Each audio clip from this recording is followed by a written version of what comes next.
تمہارا رزق ہے جو اللہ تعالیٰ نے ہمارے ہاتھوں میں بندوبست کر دیا ہے کہ ہم تمہارا وہ قرض ادا کریں۔ اس نے کہا لیکن کیوں ادا کرو؟ کہنے لگے ہم نے تیرے اندر 3 خوبیاں دیکھی۔ یہ قصہ سعودی عرب کے جنوب میں واقع ابہا، وہاں سے شروع ہوتا ہے۔ ایک شخص، ایک سعودی عام سا وہ سرکاری ملازم تھا، اس نے اپنا گھر بنانا شروع کیا، اور جس طرح کہ آپ جانتے ہیں کہ جب بھی آدمی گھر بناتا ہے تو اس کے لیے وہ کچھ بینک سے قرضہ لیتا ہے، اور یہاں سعودی عرب کے اندر یہ الحمدللہ ایک سہولت ہے کہ بینکوں والے وہ بغیر انٹرسٹ کے، بغیر سود کے قرضہ دیتے ہیں۔ لیکن وہ مکان بنانے کے لیے کچھ شرائط ہیں، اس نے یہ کیا، کچھ قرضہ بینک سے لیا، کچھ اپنے ساتھیوں سے لیا، دوستوں سے لے کر الحمدللہ اس کا مکان کمپلیٹ ہو گیا۔ وہ بڑا خوش، بڑا مطمئن کہ الحمدللہ میرا گھر بن گیا ہے۔ کچھ 2-4 مہینے گزرے کہ اس کے بھائی کا ریاض سے فون آتا ہے۔ اس کا بھائی سعودی عرب ریاض کے اندر حرس الوطنی کے اندر وہ ملازم تھا، تو حرس الوطنی کا بہت بڑا ہاسپٹل ہے یہاں پر، وہ بلا مبالغہ کئی کلومیٹر کے اندر پھیلا ہوا ہے، بہت ہی لمبا چوڑا، اور وہاں پر دنیا جہان کی جدید فیسلٹیز۔ بھائی نے فون کیا، اس نے کہا کہ والد گرامی وہ بیمار ہیں اور میں نے ان کو حرس الوطنی کے ہاسپٹل میں ان کو میں نے داخل کروا دیا ہے۔ اس نے کہا ٹھیک ہے۔ اس کی بیوی سن رہی تھی، یہ جو ساتھی ابہا کے اندر تھا، اس نے کہا تمہارا والد بیمار ہے تو اس کے تیمارداری کے لیے جاؤ۔ اس نے کہا جی تو میرا بھی چاہتا ہے، لیکن میری جیب بالکل خالی ہے، کچھ نہیں ہے، اور تنہا آنے میں ابھی 3-4 دن باقی ہیں، تو انتظار کر لیتے ہیں۔ اس نے کہا نہیں، جو والد ہے اس کا ایک مقام ہے، مرتبہ ہے، بیمار ہیں، تمہیں فوری طور پر جانا چاہیے۔ اس نے کہا پھر اس کے لیے جانے کے لیے مجھے ٹکٹ چاہیے وغیرہ اخراجات۔ اس نے کہا کوئی فکر نہ کرو، اور میں کہتا ہوں کہ بعض عورتیں بڑی عظیم عورتیں ہوتی ہیں۔ وہ خاتون بازار میں گئی، اس نے اپنے جو بینگلز تھے، چوڑیاں، وہ اس نے بیچی، اور آ کے اپنے خامد کو اس نے کہا یہ لو، تقریباً کم و بیش 2-2.5 ہزار ریال کی چوڑیاں تھیں، وہ اس نے اپنے خامد کو دیا۔ اس نے کہا کہ اس نے کیا کیا، اس نے ٹکٹ لی، اور اب ٹکٹ جو ہے سبحان اللہ، وہ دن کے 12 بجے اس کی فلائٹ تھی ابہا سے ریاض کے لیے، لیکن وہ والد کی محبت، اس کا شوق، وہ جلدی صبح ہی چلا گیا۔ اب جس وقت وہاں پہنچا ایئرپورٹ پر، تو انہوں نے کہا تو ابھی تو تقریباً 4 گھنٹے باقی ہے۔ اس نے کہا کوئی بات نہیں۔ اندر مسجد چھوٹی سی بنی ہوئی تھی، وہ وہاں پہ بیٹھ گیا، نفل پڑھ رہا ہے، دعائیں مانگ رہا ہے، قرآن پڑھ رہا ہے، اور عزیزو ہوا یوں سبحان اللہ کہ وہ دعائیں مانگتے، قرآن پڑھتے، نفل پڑھتے، اشراق پڑھتے ہیں جی۔ تو جس وقت اس نے گھڑی دیکھی تو وہ بھاگا کاؤنٹر کی طرف۔ جس وقت کاؤنٹر پہ پہنچا تو اس نے کہا کہ یہ میرا بورڈنگ پاس ہے، میں نے ریاض جانا ہے۔ انہوں نے کہا خدا کے بندے، ہم تو تمہیں تلاش کر رہے تھے، ہم نے 3 دفعہ تمہارا نام اعلان کیا، ہاں جی، اناؤنسمنٹ کی، تم آئے کو نہیں، تو تمہاری جو فلائٹ ہے وہ تو اس وقت فضا کے اندر ہے۔ اس نے کہا میرا والد بیمار۔ اس نے کہا جی تو ٹھیک ہے، والد آپ کے بیمار ہیں، اللہ ان کو شفا دے، لیکن ہم کیا کر سکتے ہیں۔ اس نے کہا نیکسٹ فلائٹ کب ہے؟ کہنے لگے نیکسٹ فلائٹ شام کے وقت ہے، لیکن فل ہے۔ اس نے کہا اس کا علاج، انہوں نے کہا ایسا کرو کہ جو اس کا ہمارا مینیجر ہے بڑا، اس کے پاس چلے جاؤ۔ اس کے پاس چلا گیا، اس کو جا کے اس نے کہا ٹھیک ہے، تمہاری مجبوری اپنی جگہ، ہمارے پاس فرسٹ کلاس میں 1 سیٹ خالی ہے، اور میں یہ تمہارے ساتھ کر سکتا ہوں کہ میں تمہیں سیٹ دے دیتا ہوں، لیکن تمہیں اس کا ڈفرینس جو ہے وہ پے کرنا ہوگا۔ اس نے کہا ٹھیک ہے۔ خیر وہ اس کے پاس پیسے ابھی باقی تھے، اس نے وہ ڈفرینس پے کر دیا۔ اب تو یہ ہوا جی کہ وہ بالکل وقت سے کہیں پہلے وہ کاؤنٹر کے آپ پہ بیٹھ گیا، اور سب سے پہلا آدمی جو ہوائی جہاز کے اندر داخل ہوا وہ یہی شخص تھا، کیونکہ فرسٹ کلاس میں تھا، سب سے پہلی سیٹ اس کی تھی۔ اب وہ جب بیٹھا، تھوڑی دیر کے بعد اس کے ساتھ ایک انتہائی معزز شخص سعودی آ کے بیٹھا فرسٹ کلاس میں، جس نے وہ بشت پہنی ہوئی، اس کے لباس سے، شکل و صورت، انداز سے پتہ چل رہا تھا کہ بڑا آدمی ہے۔ اور عام طور پر ڈومیسٹک کلاس جو ہیں وہ فلائٹس، اس کے اندر جو بڑے امیر لوگ ہیں وہی سفر کرتے ہیں، کیونکہ کرایہ جو ہے وہ تقریباً آلموسٹ ڈبل اور بعض کا ڈبل سے بھی زیادہ ہو جاتا ہے۔ خیر، السلام علیکم، وعلیکم السلام، نہ یہ اس کو جانتا ہے نہ اس کو جانتا ہے۔ اب اتنی دیر میں جو پلین جو ہے وہ بھرا، تو وہاں پر ایک اور تھا آدمی اسی فرسٹ کلاس کے اندر، جس کا کام ہی یہ تھا کہ سنیپ چیٹ کے ذریعے اس نے اس کی فوٹو بنانی شروع کر دی، اور اس نے کہنا شروع کر دیا کہ ہم اس وقت اباز ریاض جا رہے ہیں اور اس وقت فرسٹ کلاس میں بیٹھے ہوئے ہیں۔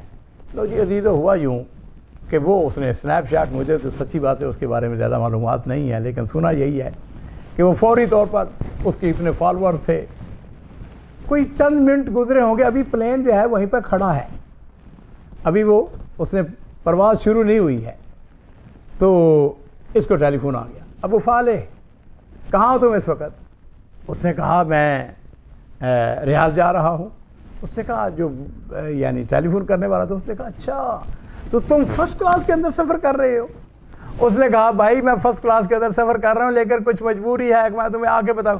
اس نے کہا نہیں، تم فرسٹ کلاس میں سفر کر رہے ہو اور تم نے جو میرے 80,000 ریال دینا ہے، جیسے ہی ریاض پہنچو فوری طور پر میرے اعصاب میں ٹرانسفر کرو۔ اب یہ ساری باتیں اس کے ساتھ جو آدمی بیٹھا ہوا تھا وہ سن رہا تھا۔ ابھی اس نے وہ ٹیلی فون بند کیا، ایک اور ٹیلی فون آ گیا۔ اس نے کہا ہاں تم سنا ہے کہ تم کدھر ہو تم اس وقت؟ اس نے کہا میں ریاض جا رہا ہوں۔ اس نے کہا کیوں جا رہے ہو؟ اس نے کہا میرے والد بیمار ہے۔ اچھا تو تم فرسٹ کلاس میں سفر کر رہے ہو؟ وہ میرا 20,000 ریال کدھر ہے؟ وہ فوری طور پر میرا ٹرانسفر کرو۔ تم ماشاءاللہ فرسٹ کلاس میں سفر کرتے ہو اور تم نے قرضہ اٹھا رکھا ہے۔ اب وہ اس کو توجیہ دے رہا ہے، بتا رہا ہے کہ کیوں میں فرسٹ کلاس میں سفر۔ اس نے کہا نہیں ہمیں پیسے چاہیے ہمارے۔ اب عزیزو تھوڑی دیر کے بعد وہ پلین جو ہے وہ اڑ گیا اور وہ فضا میں تھا، اور اس وجہ سے اس نے ٹیلی فون تو بند ہو گیا، لیکن اس دوران اس آدمی کے پاس چلا گیا جس نے سنیپ چیٹ بنائی تھی۔ اس نے جا کے کہنے لگا ہاتھ جوڑ دے، اس نے کہا تیری مہربانی یہ تصویریں ڈیلیٹ کرو، ہاں جی میں نے لوگوں کے کچھ قرضے ورضے دینے ہیں اور تم نے میرے ساتھ کیا کیا ہے۔ کہتا ہے کہ جس وقت ہم بیٹھے تو تھوڑی دیر کے بعد ایک شخص پیچھے سے آتا ہے اکانومی کلاس سے، اور وہ جو میرے ساتھ آدمی بیٹھا ہوا تھا اس نے آ کے اس کا سر چوما اور کے کہنے لگا کہ میں نے بڑی کوشش کی کہ مجھ کو فرسٹ کلاس میں سیٹ مل جائے اور میں آپ کے ساتھ بیٹھ کر وہ جو گفتگو ہم نے مکمل کرنی تھی اس کو کر لیتے، لیکن انفارچونیٹلی مجھے فرسٹ کلاس کی سیٹ نہیں ملی، اکانومی کلاس کی سیٹ ملی ہے اور میں سب سے آخر میں بیٹھا ہوا۔ یہ جو شخص ہے جو اپنے والد کی تیمارداری کے لیے جا رہا، اس نے کہا بات سنو، میں ہوں اکانومی کلاس کا بندہ اور میں نے پوری کوشش کی کہ مجھ کو اکانومی کلاس میں سیٹ ملے، لیکن وہاں پہ نہیں ملی، میری مجبوری تھی، ایسا کرو تو میری سیٹ پہ بیٹھ جاؤ۔ اس نے کہا کیوں بھائی؟ اس نے کہا مجھے ضرورت نہیں، میں تو خیر وہ چونکہ انہوں نے آپس میں گفتگو کر رہی تھی، وہ کہنے لگا ٹھیک ہے اس شرط پہ کہ جو تم نے ڈفرینس پے کیا ہے وہ میں پے کروں گا۔ اس نے کہا نہ سیٹ کے بدلے سیٹ، یہ نہیں ہوگا، اور یہ کہہ کہ اس نے زبردستی اس کو وہاں پہ بٹھا دیا اور پھر خود جو ہے یہ شخص جو ہے اس کے پیچھے چلا گیا، وہاں جو سب سے آخری سیٹ تھی وہاں پہ جا کے اس کی سیٹ تھی وہاں جا کے بیٹھ گیا۔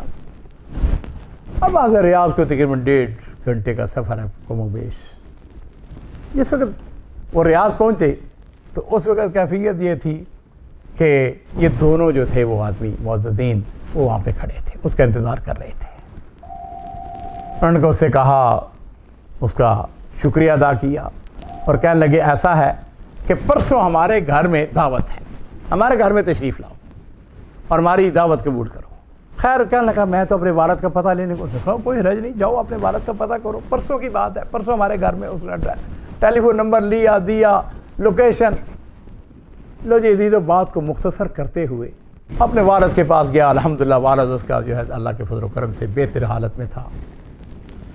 2 دن کے بعد وہ وہاں پہ چلا گیا۔ ماشاءاللہ اور بھی لوگ تھے، بہت بڑا قصر تھا، پیلس تھا، وہاں پہ لوگ کھانا کھانے کے بعد جب لوگ سارے چلے گئے تو یہ تینوں وہاں پر اکیلے رہ گئے۔ تو وہ جو بڑا آدمی تھا جس کا وہ پیلس تھا، اس نے اس سے کہا بات سنو، یہ بتاؤ کہ کتنا تمہارا قرضہ ہے؟ اس نے کہا تمہارا قرضے سے کیا لینا دینا؟ اس نے کہا سنو، تمہارا رزق ہے جو اللہ تعالیٰ نے ہمارے ہاتھوں میں بندوبست کر دیا ہے کہ ہم تمہارا وہ قرض ادا کریں۔ اس نے کہا لیکن کیوں ادا کرو؟ کہنے لگے ہم نے تیرے اندر 3 خوبیاں دیکھی۔ سب سے پہلی خوبی یہ کہ تم اپنے والد کے انتہائی زیادہ فرما بردار اور والد سے محبت کرنے والے ہو، اور ہمارا دین اسلام ہم کو یہ سکھاتا ہے۔ دوسری بات جو ہے وہ یہ ہے کہ عام طور پر یہ ہوتا ہے کہ جس سے قرضہ دینا ہوتا ہے وہ اگر ٹیلی فون کرے اس سے قرضہ مانگے تو اس کا ٹیلی فون بند کر دیتا ہے، لیکن ہم نے دیکھا کہ تم نے ان کا ٹیلی فون بند نہیں کیا بلکہ ان کو باقاعدہ پراپر جواب دیا، ان کو اپنی مجبوری بتائی ہے۔ اور تیسری بات یہ ہے کہ تو نے اپنی سیٹ، اپنی کرسی میرے بھائی کے لیے خالی کر دی، نہ وہ اس میں جانتا تھا نہ تم اس کو جانتے تھے، تم نہیں جانتے یہ کون ہے کون نہیں، لیکن یہ تمہارا بڑا پن ہے، یہ تمہارا بڑا اخلاق ہے۔ اب جب کہ یہ 3 صفتیں تمہارے اندر پائی جاتی ہیں تو ہم نے یہ فیصلہ کیا ہے کہ ہم جتنا تمہارا قرضہ ہے سب کا سب واپس کریں گے، ہمیں ابھی بتاؤ۔ وہ کہتا ہے میں نے موبائل کھولا، حساب کیا، کرنے کے بعد میں نے ان کو بتایا کہ 3,20,000 ریال میں نے لوگوں کا اور بینک کا قرضہ دینا ہے۔ وہ اندر گئے، انہوں نے جا کر 3.5 لاکھ ریال کا چیک اس کے حوالے کر دیا۔ یہ شخص جو ہے اگلے دن بینک میں جاتا ہے، وہاں جا کر سب سے پہلے اس نے وہ 80,000 ریال والے کو وہ واپس کیے، 20,000 ریال والے بینک کا جو قرضہ تھا وہ واپس کیا، اور جس کا دینا دلانا تھا سب۔ اور اس کے بعد اس نے کیا کیا، اس کا پاس 30,000 ریال بچ گیا۔ وہ بازار میں گیا اور وہ اپنی بیوی جس نے اپنے بینگل، اپنی چوڑیاں بیچ دی تھیں، اس نے اس کے لیے پورا اس کے لیے سیٹ خریدا۔ اپنے والد کو 5,000 ریال، اپنی والدہ کو 5,000 ریال، اور جو اس کے قریبی، اور اس طریقے سے اللہ تعالیٰ نے اس کی مدد کی۔ میرے عزیزو، اس بات کو ذہن نشین کر لیں، والدین کے ساتھ بار ہونا، ان کی عزت، ان کی آبرو، ان کے ساتھ حسن سلوک کرنا، یہ عین اسلام ہے۔ وَقَضَىٰ رَبُّكَ أَلَّا تَعْبُدُوا إِلَّا إِيَّاهُ وَبِالْوَالِدَيْنِ إِحْسَانًا۔ یاد رکھو، والدین اگر بیمار ہیں آپ کی ذمہ داری بنتی ہے کہ آپ ان کا علاج کرائیں، آپ ان کی تیمارداری کریں، آپ ان کے پاس بیٹھیں۔ اللہ تعالیٰ انشاءاللہ ان چیزوں سے خوش ہوتے ہیں، اور کوشش کریں اپنے اندر اخلاق، اعلیٰ اخلاق کے حامل بنیں۔